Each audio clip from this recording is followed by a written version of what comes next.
ओम शांति।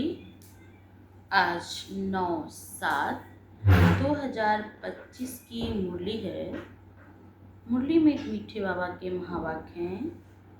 बाबा ने कहा, बाप आए हैं तुम्हें ज्ञान रतन देने, तुम भी सुनते हो व समझाते हो।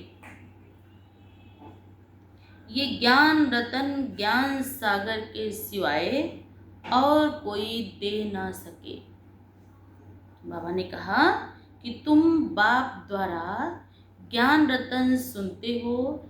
ये ज्ञान रतन बाप के सिवाय और कोई भी सुना ना सके।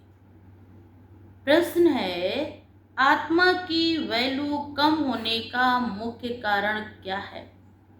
उत्तर है, वैल्यू कम होती है खाद पड़ने से। जब आत्मा में खाद पड़ती है तो आत्मा की धीरे धीरे क्या होती है, वैल्यू कम हो जाती है। जैसे सोने में खाद डालकर जेवर बनाते हैं ना, तो बाबा ने कहा फिर धीरे धीरे उसकी भी वैल्यू कम हो जाती। पहले सोना 24 कैरेट, फिर और खाद पड़ी, मिलावट हुई तो फिर 18 का, फिर और मिलावट हुई, फिर 14 का, फिर और उसमें मिलावट हुई, फिर क्या रह गया, 8 या 9 कैरेट का है। ऐसे ही बाबा ने कहा, आत्मा जो सच्चा सोना है उसमें जब अपवित्रता की खाद पड़ती है तो वैल्यू कम हो जाती है। इस समय तमो प्रधान आत्मा की कोई वैल्यू नहीं है। मनुष्य जीवन को क्या है, ऐसे यूं ही समाप्त कर देते हैं जैसे ये खिलौना है, फिर दोबारा ले लेंगे, इसकी कोई वैल्यू ही नहीं समझते। शरीर की भी कोई वैल्यू नहीं है। अभी तुम्हारी आत्मा और शरीर दोनों याद से वैल्यूबल बन रहे हैं। आत्मा की भी जो जन्म जन्मांतर की जन्म लेते लेते पाप कर्म का बोझा चढ़ा है वो भी उतरता है, और शरीर भी जो ये पतित बना है ये भी बाप की याद से पावन बनता है। गीत है, ये कौन आया आज सवेरे सवेरे। ओम शांति। मीठे मीठे रूहानी बच्चों प्रति बाप बैठ समझाते हैं और याद की युक्तियां भी बता रहे हैं। बाप बैठ कहते कि बच्चों के अंदर में है शिव भोले बाबा। बाबा ने कहा, समझो आधा घंटा शांत में बैठो। तो बाबा ने कहा, बोलते नहीं हैं लेकिन तुम्हारे अंदर आत्मा कहेगी कि शिव बाबा कुछ बोले। जानते हो, शिव बाबा विराजमान हैं परंतु बोलते नहीं हैं। ये भी तुम्हारी याद की यात्रा है ना। बुद्धि में शिव बाबा ही याद हो। हमारी बुद्धि में एक बाप, दूसरा ना कोई। ये हमारे जीवन में एक क्या हो जाए, जैसे कि दुनिया में श्वास नहीं तो जीवन नहीं, ऐसे ही मेरे जीवन में बाबा नहीं तो जीवन भी मेरा नीरस है। अंदर में समझते हो बाबा कुछ बोलें, ज्ञान रतन देवें। तो बाबा ने कहा, बाप आते ही हैं तुम बच्चों को ज्ञान रतन देने। वह ज्ञान का सागर है ना, तो जो सागर है तो हमको भी क्या मिलेगा, ज्ञान रतन ही मिलेंगे ना। बच्चे देही अभिमानी हो रहो, बाप को याद करो। ये ज्ञान का सागर हुआ ना। तो बाप कहते, इस ड्रामा के चक्र को, सीढ़ी को और बाप को याद करो, ये ज्ञान हुआ। फिर बाबा ने कहा, बाबा जो कुछ समझाते हैं उसको अच्छी रीत बुद्धि में धारण करना है। जितना जितना अपनी बुद्धि में एकदम बाबा ने कहा फिक्स करके बुद्धि को रखना है। इस समय तुम्हें केवल एक बाप को ही याद करना है। ये बात भी बाप बैठ समझाते हैं। ये याद की यात्रा है। ये सब है ज्ञान रतन। ये ज्ञान रतन की बातें तो बाप बैठ ही समझाते हैं। ये रतन बहुत अच्छे हैं, ये बहुत वैल्यूबुल हैं। ये ज्ञान रतन फिर दोबारा नहीं मिलेंगे। फिर 5000 वर्ष के बाद वो परम पिता परमात्मा फिर इस धरा पर आए, फिर बैठ पढ़ाए, फिर मुझे ये ज्ञान रत्नों की प्राप्ति होगी। बाप कहते भी हैं, अपने 84 जन्मों को याद करो कि आप भी पूज्य आत्मा थे। आज धीरे धीरे जन्म लेते लेते, जन्म और मृत्यु के चक्कर में आते आते आज आत्मा ही क्या बन गए, एकदम पतित। बाबा ने कहा 84 जन्मों को याद करो कि हम ही आत्मा पूज्य थे और जन्म लेते लेते आत्मा की बैटरी डिस्चार्ज हो गई तो क्या बन गए, पतित। तुम पवित्र आए थे, फिर पवित्र होकर ही जाना है। कर्मातीत अवस्था में जाएंगे, एकदम संपूर्ण पावन बन जाएंगे, तब परमात्मा हमको इस धराधाम से वापस ले जाएंगे। बाबा ने कहा बाप से पूरा वर्षा लेना है। वह तब मिलेगा जब आत्मा सतो प्रधान होगी, याद के बल से बनेगी। आत्मा सतो प्रधान कोई जादू की पुड़िया नहीं है, ऐसे नहीं। जब तक जितना बाप को याद करेंगे उतनी आत्मा में पावर भरती जाएगी और आत्मा पावन हो जाएगी। क्योंकि याद अक्षर बहुत वैल्यूबल है। अभी कह दिया जाए कि भगवान का ध्यान करो तो एक कठिन शब्द लगता है, और बाप को याद करो तो ये बहुत सरल शब्द।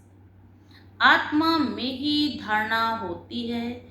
ये शरीर तो आर्गन्स हैं जो विनाश हो जाते हैं।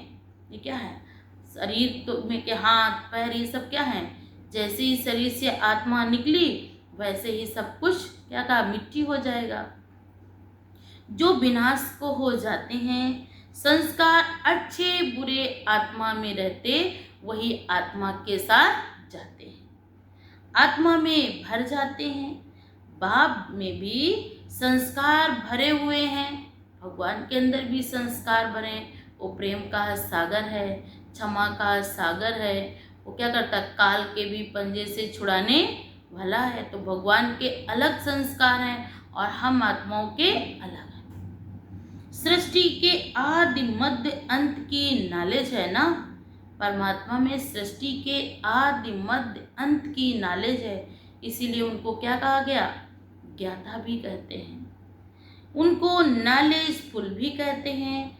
बाबा राइट कर समझाते हैं 84 का चक्र बिल्कुल सहज है कि आप ही आत्मा पूज्य देव कुल में थी, और फिर आत्मा धीरे धीरे धीरे धीरे आत्मा की जैसे बैटरी डिस्चार्ज हुई तो क्या बन गए, पूज्य से पुजारी और साधारण मनुष्य कहलाने लगे।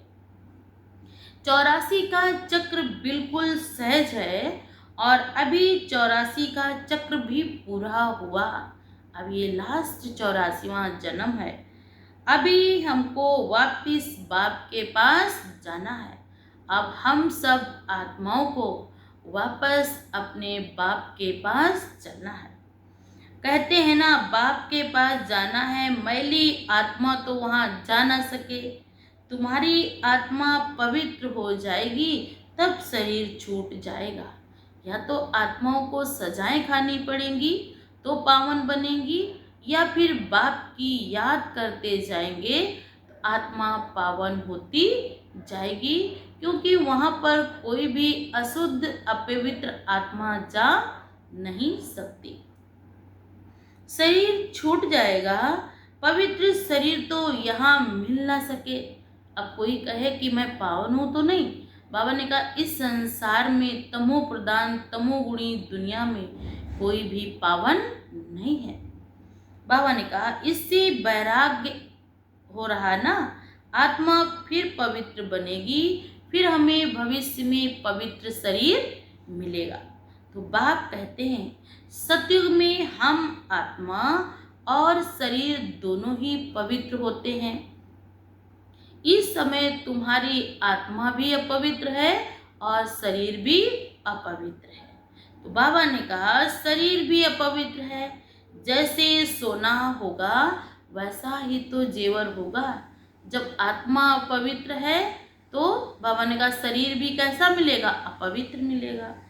गवर्नमेंट भी कहती हल्के सोने का जेवर पहनो, उसका भाव कम है। अभी तुम्हारी आत्मा की भी वैल्यू कम है, क्योंकि आत्मा जन्म लेते लेते लेते लेते आत्मा की बैटरी जो है वो इस समय एकदम डिस्चार्ज हो गई है। फिर परमात्मा आए। परमात्मा मेन क्या है, पावर हाउस से जब मेरा कनेक्शन होगा तो फिर क्या होगा, हमारी आत्मा रूपी बैटरी चार्ज हो जाएगी। फिर बाबा ने कहा तुम क्या बन जाओगे, बहुत मूल्यवान। अभी तुम्हारी आत्मा की भी वैल्यू कम है, वहां तुम्हारी आत्मा की भी कितनी वैल्यू रहती है। सतो प्रधान है ना, अभी है तमो प्रधान, क्योंकि खाद पड़ी है, कोई काम की नहीं है। इस समय तो शरीर कोई काम का भी नहीं है। बाबा ने कहा जरा सी भी कोई बीमारी आती है तो शरीर तो पहले ही क्या हो जाता है, एकदम नर्वस हो जाता है।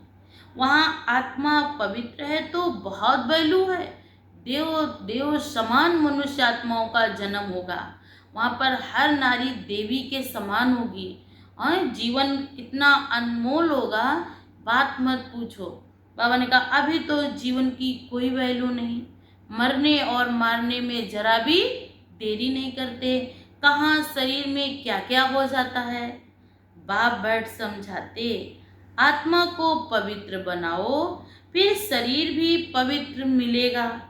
ये ज्ञान और कोई भी दे न सके। बाप ही कहते मामेकम याद करो। श्री कृष्ण कैसे कहेंगे, वह तो देहधारी है ना, कि मामेकम याद करो तो मैं तुम्हें क्या करूँगा, मुक्ति और जीवन मुक्ति धाम में भेज दूंगा। ये श्री कृष्ण नहीं कह सकते, क्योंकि वो तो खुद शरीरधारी हैं और शरीरधारी परमात्मा नहीं हो सकते। बाप कहते अपने को आत्मा समझ मुझ बाप को याद करो, कोई देहधारी को याद ना करो। अभी तुम समझते हो, फिर समझाना है। निराकार शिव बाबा, उनका अलौकिक जन्म है। तुम बच्चों को भी अलौकिक जन्म देते हैं ना। हमारा जन्म इस समय क्या है, अलौकिक है। हम ब्रह्मा मुख वंशावली क्या है, संतान है ना। तो हमारा ये अलौकिक जन्म है, ये हमारा दिव्य जन्म है। इसको स्वयं भगवान ने मुझे एडॉप्ट किया है। तो बाबा ने कहा अलौकिक बच्चे भी बन गए। अलौकिक परिवार अलौकिक कहा जाता है ना, कहा जाता तुम बच्चों को अलौकिक जन्म मिलता है। बाप तुमको एडॉप्ट कर बरसात देते हैं। तुम जानते हो हम ब्राह्मणों का भी अलौकिक जन्म है। अलौकिक बाप से अलौकिक वर्षा मिलता है।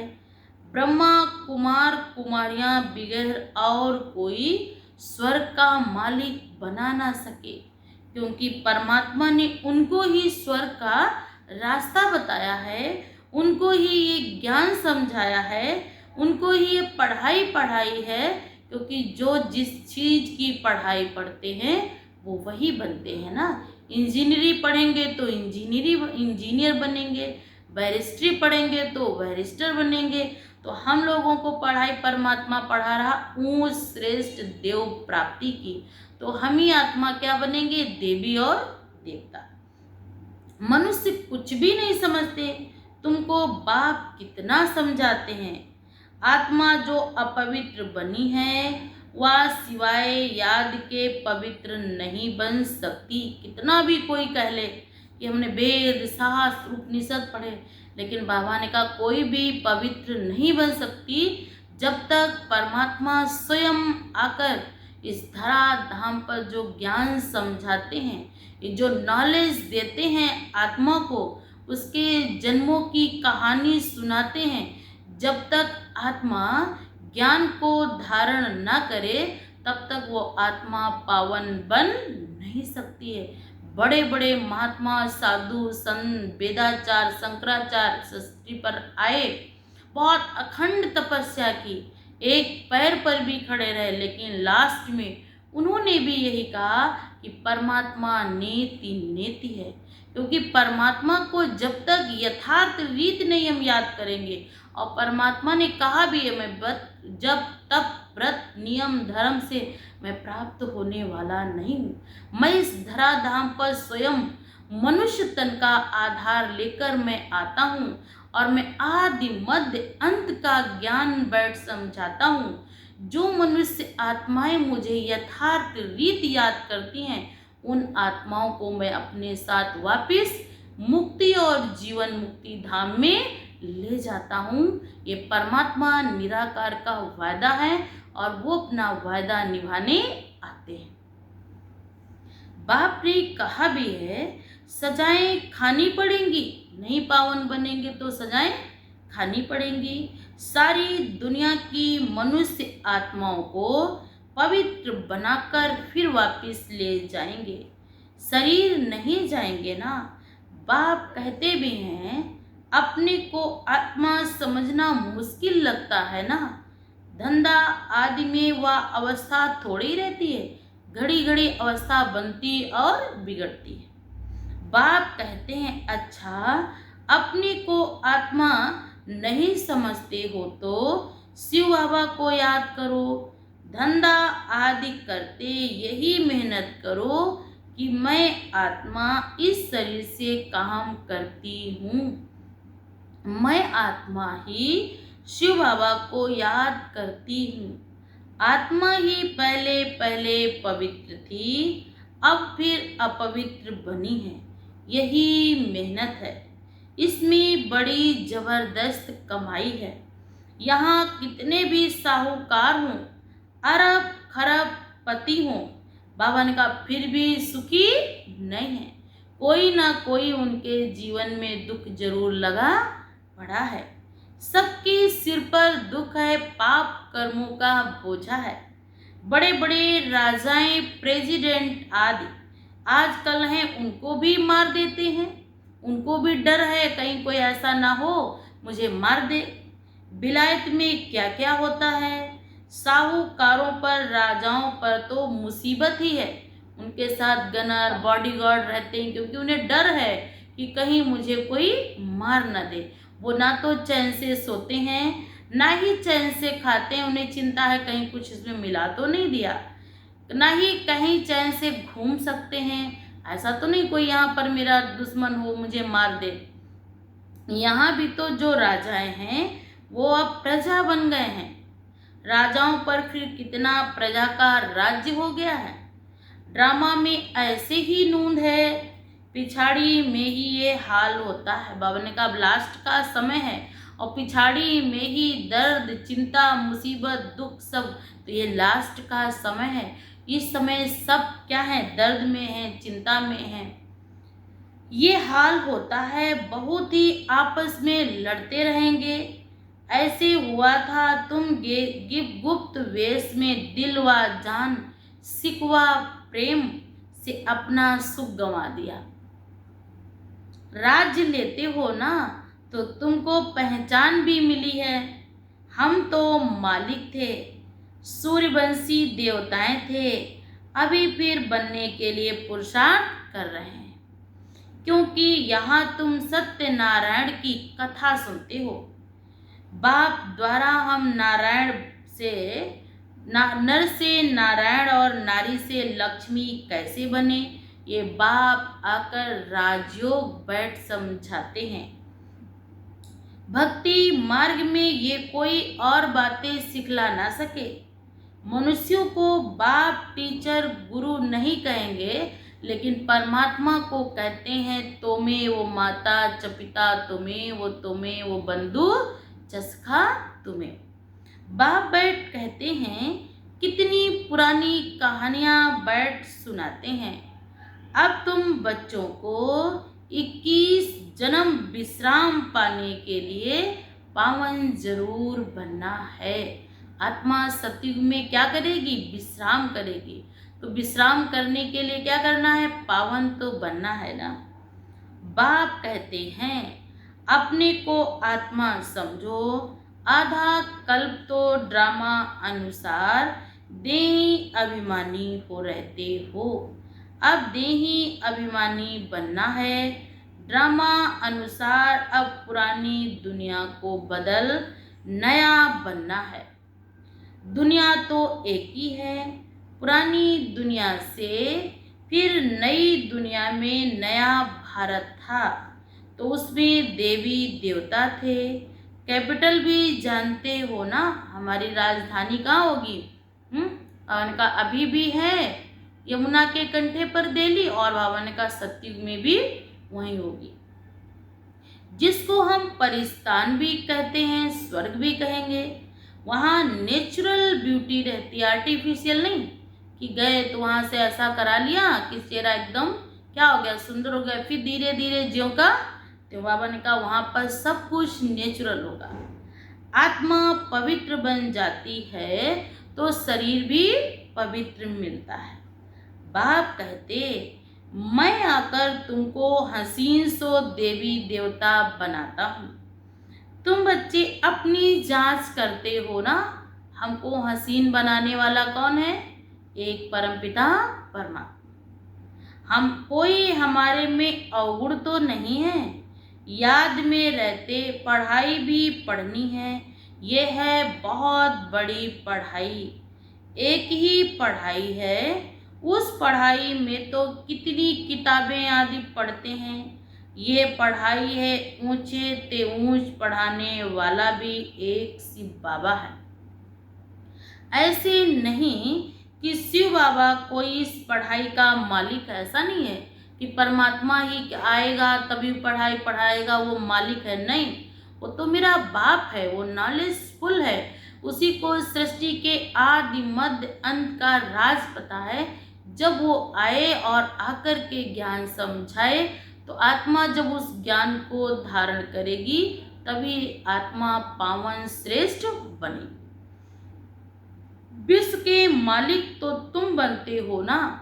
कितनी बाबा ने कहा नई नई गुह बातें तुमको सुनाते रहते। मनुष्य समझते हैं परमात्मा सृष्टि का मालिक है। बाप समझाते मीठे मीठे बच्चों, मैं इस सृष्टि का मालिक नहीं हूँ।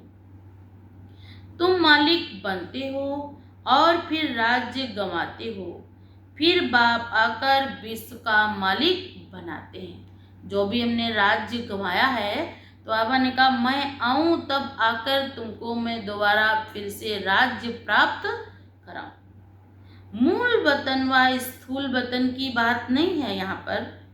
बाबा ने कहा तुम यहाँ आकर 84 का चक्र लगाते हो, फिर बाप को आना पड़ता है। अभी फिर तुमको पुरुषार्थ करना है वह प्रारब्ध पाने के लिए जो तुमने गंवाई है। सुना बाबा ने क्या कहा? इसलिए आपको पुरुषार्थ करना है क्योंकि आपने अपनी प्रारब्ध को प्राप्त करना है, क्योंकि जिस प्रारब्ध को आपने गंवाया है। हार और जीत का खेल है इस संसार में। आत्मा अगर पावन है बनी तो उसकी जीत है, और फिर धीरे धीरे जो आत्मा अभी अपवित्र क्या बन गई, मूल्यहीन बन गई, तो ये आत्मा की हार हुई। बाप कितना सहज रीत समझाते, बाप खुद बैठ समझाते हैं, क्योंकि आत्मा जब पावन बनती है तो श्रेष्ठ देव पद प्राप्त करती है। जब वही आत्मा अशुद्ध अपवित्र बनती है तो वही आत्मा साधारण मनुष्य बनती है। तो बाप बैठ पढ़ाते हैं। ये है ही मनुष्य से देवता बनने की पढ़ाई। तुम आत्माओं को बैठ पढ़ाते हैं। पढ़ाई के संस्कार आत्मा में भरे हुए हैं। बाप कहते हैं अभी तुम बहुत नॉलेजफुल बन रहे हो। वह सब है भक्ति की नॉलेज। अभी तक मेरे बुद्धि में क्या थे? भक्ति की नॉलेज थी। राम भगवान, कृष्ण भगवान, हनुमान भगवान, ये वो। तो बाबा ने कहा वो भक्ति की नॉलेज थी। अब बाबा ज्ञान की नॉलेज देते हैं। कमाई के लिए भी नॉलेज है, शास्त्रों की भी नॉलेज है। ये रूहानी नॉलेज तुम्हारी रूह को रूहानी बाप बैठ नॉलेज सुनाते हैं। 5,000 वर्ष पहले भी तुमने सुनी थी। सारे मनुष्य सृष्टि भर में ऐसे कभी कोई पढ़ाता नहीं। किसको भी पता नहीं ईश्वर कैसे पढ़ाते हैं। तुम बच्चे जानते हो अभी इस पढ़ाई से किंगडम स्थापन होगी। क्या स्थापन होगी? राजाई। जो अच्छी रीति पढ़ते और श्रीमत पर चलते हैं वो हाईएस्ट बनते हैं, और जो बाप की जाय निंदा कराते हैं, हाथ छोड़ जाते हैं, वो प्रजा में भी बहुत कम पद पाएंगे। प्रजा भी होगी तो प्रजा भी कोई नॉर्मल नहीं होगी। राजाओं के मित्र संबंधी कोई नॉर्मल नहीं होंगे, वो भी उन्हीं के लेवल के होंगे। लेकिन बाबा ने कहा जो बाबा के बच्चे बनकर बाप का हाथ छोड़ देते हैं, फारकती दे देते हैं, वो साधारण से भी साधारण प्रजा में जाकर जन्म लेते हैं। बाप तो एक ही है, पढ़ाई भी एक ही पढ़ाते हैं। कोई तो पढ़कर पढ़ाई देवता बन जाता है, कोई तो प्रजा के भी प्रजा बन जाते हैं। पढ़ाई में भी कितनी मार्जिन है। डीटी किंगडम थी ना, एक ही बाप है जो यहाँ आकर किंगडम स्थापन करते हैं। बाकी ये सब विनाश हो जाना है। बाप कहते भी हैं बच्चे अब जल्दी तैयारी करो, गफलत में टाइम वेस्ट नहीं करो। याद नहीं करते तो मैं मोस्ट वैल्यूबल टाइम नुकसान होता है। शरीर निर्वाह अर्थ धंधा आदि भल करो, फिर भी हाथ काटे दिल याडे। हाथ से तो कर्म करना है शरीर निर्वाह, लेकिन दिल से उस प्रभु परमात्मा को याद करना है। बाप कहते भी हैं मुझे याद करो तो राजाई मिल जाएगी। खुदा दोस्त की कहानी सुनी है ना, जब दुख के दिन आए, जब तक दोस्त रहे तब तक चलते थे तो 4 पैर के निशान बनते थे, लेकिन जब दोस्त पे कोई बात आई, दुख के दिन आए तो 2 पैर बनते थे, क्योंकि खुदा दोस्त ने अपने दोस्त को मुसीबत के समय में गोदी में उठा लिया था। तो बाबा ने कहा खुदा दोस्त की भी कहानी सुनी है ना। तो बाबा ने कहा अल्लाह अवल दीन का नाटक भी देखा है। ठका करने से खजाना निकल आया। अभी तुम बच्चे जानते हो अल्लाह तुमको ठका करने से क्या बनाते हैं। झट दिव्य दृष्टि से वैकुंठ चले जाएंगे। आगे बच्चियां आपस में मिलकर बैठती थीं, तो फिर बाबा ने कहा आपे ही चली जाती थी। बाबा का ध्यान करती थी और सीधा कहाँ चली जाती थी? ध्यान में जाती थी। और वहाँ ध्यान में क्या देखती थी कि हम स्वर्ग में हैं, एक सुंदर गार्डन में हैं, बहुत सुंदर पुष्पक विमान है, बहुत अच्छे अच्छे कपड़े पहन रहे हैं, बहुत अच्छे अच्छे स्वादिष्ट भोजन मिल रहे हैं, हमको कोई बहुत प्यार कर रहा है, वो बहुत सारे खिलौने हैं। तो बाबा ने कहा ध्यान में चली जाती थी। आप ही ध्यान में चली जाती थी, कोई मेहनत नहीं करनी पड़ती थी। जैसे आज कहते चलो बाबा को ध्यान करो, बाप कहते हैं वह सब लेकिन अभी बंद करा दिया। ये तो सब बातें हैं इस समय की। हातिम ताई की भी कहानी है ना, मुलहरा मुख में डालते थे। बाबा ने कहा मुलहरा क्या करना है? तो माया गुम हो जाती थी। मुलहरा मुख में डालने से माया गुम हो जाती थी। रहस्य तो कोई समझ ना सके।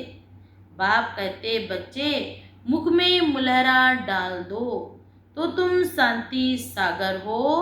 आत्मा शांति में अपने स्वधर्म में रहती है ना। तो बाबा ने कहा तुम जानते हो हम आत्मा हैं, बाकी परमात्मा बाप को कोई भी नहीं जानते।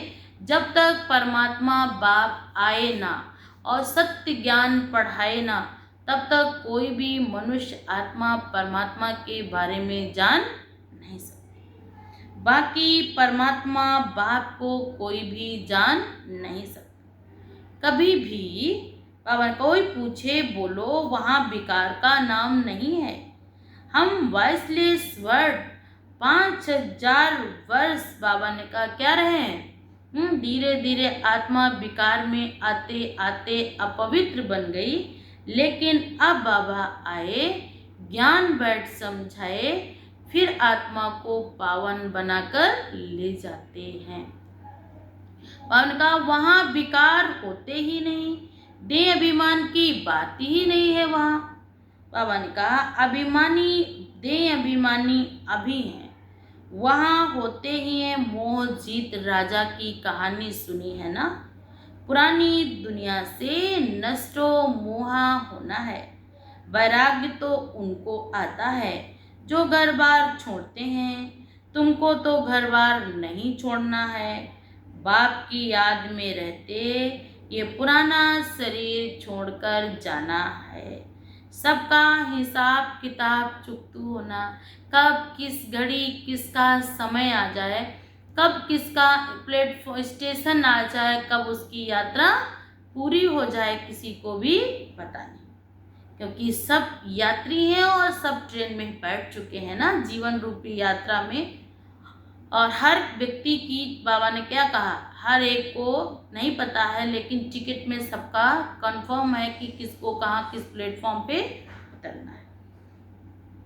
कल पता होता तुम्हारी बुद्धि अभी दूर दूर ऊपर जाती है।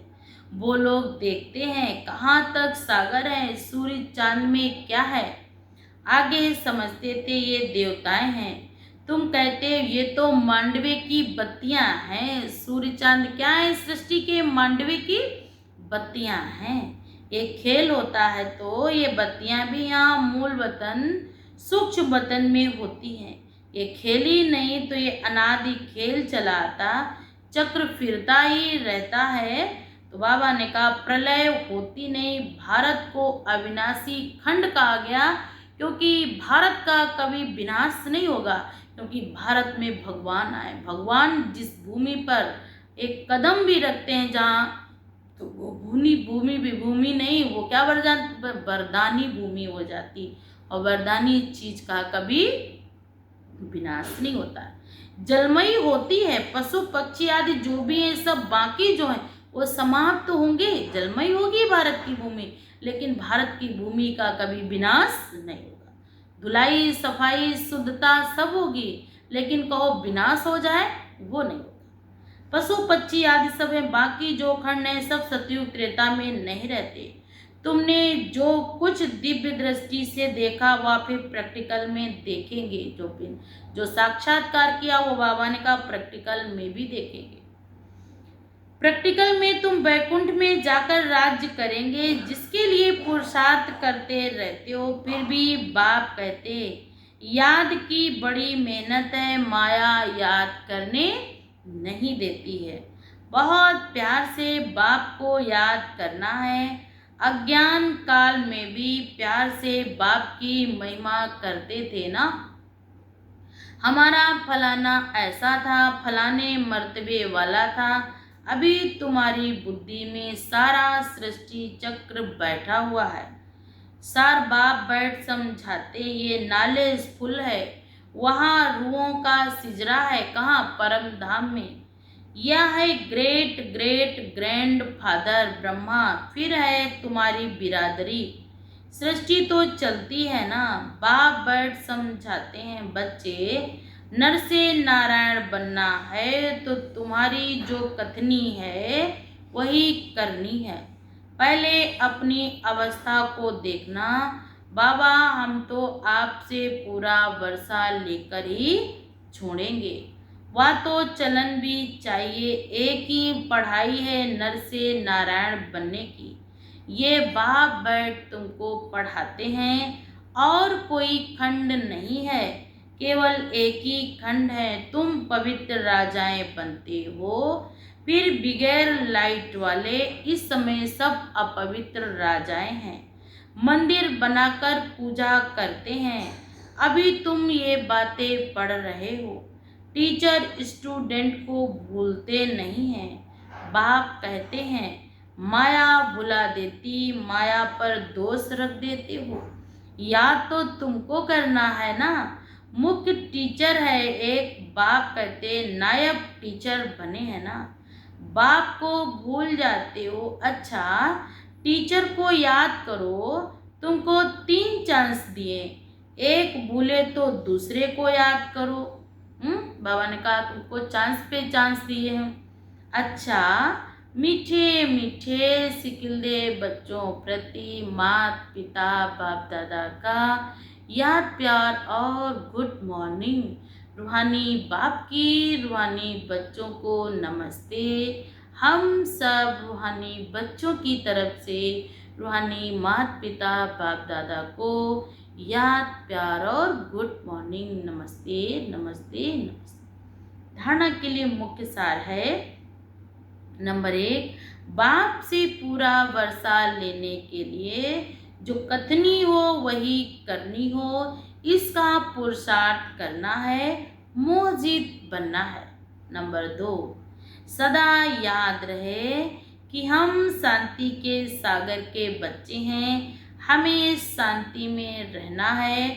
मुख में मुलैरा डाल लेना है, मुख से कुछ भी नहीं बोलना है, क्योंकि मुख से बोलते हैं ना तभी मेरे द्वारा क्या होता, बोलते रहते बोलते रहते बोलते रहते, तो बाबा ने कहा सारी बैटरी डिस्चार्ज कर देते हैं।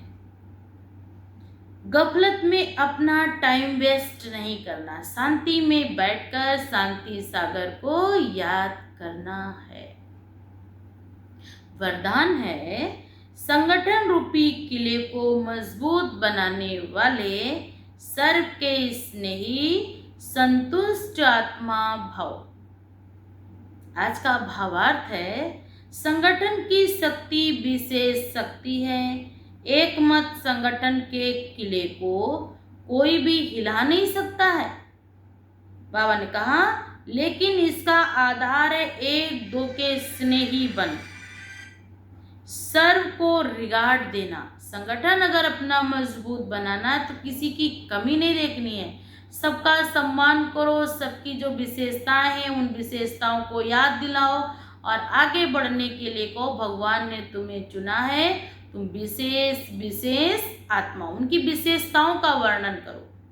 लेकिन इसका आधार है एक दो के स्नेही बन, सर्व को रिगार्ड देना और स्वयं संतुष्ट रहकर सर्व को संतुष्ट करना है। ना कोई डिस्टर्ब हो ना कोई डिस्टर्ब करे। ये सब एक दो को शुभ भावना शुभ कामना का सहयोग देते रहो तो ये संगठन का किला मजबूत हो जाएगा। शुभ भावना शुभ कामना, कोई कैसी भी आत्मा हो, लेकिन बाबा ने कहा तुम दाता के बच्चे हो, तुमको सबको सुख देना है, प्रेम देना है, शांति देनी है। संगठन की शक्ति ही विजय का विशेष आधार स्वरूप है। आज का स्लोगन है, जब हर कर्म यथार्थ और युक्ति युक्त हो तब कहेंगे पवित्र आत्मा। आज अब व्यक्ति सारे हैं, संकल्पों की शक्ति जमा कर श्रेष्ठ सेवा के निमित्त बनो। आज बाबा ने कहा हर एक बच्चा जो स्वप्रति व सेवा के प्रति उमंगों के अच्छे अच्छे संकल्प करता है कि अभी से ये करेंगे, ऐसे करेंगे, अवश्य करेंगे, ऐसे करके ही दिखाएंगे, ऐसे श्रेष्ठ संकल्पों के बीज बोते हो तो बाबा ने कहा उस संकल्प को यथार्थ बीज को प्रैक्टिकल में लाने की पालना करते रहो तो बाबा ने कहा वह बीज फलस्वरूप बन जाएगा। हर एक अपने द्वारा श्रेष्ठ संकल्पों का बीज बोते रहो। हम भगवान का श्रेष्ठ कार्य करने के निमित्त हैं, हमको भगवान ने चुना है, हम विशेष से विशेष आत्मा हैं। ऐसे श्रेष्ठ संकल्पों का बीज बाबा ने कहा अपने अंदर अंकुरण करेंगे तो भगवान आपके द्वारा विशेष कार्य करके ही दिखाएगा। अच्छा, ओम शांति।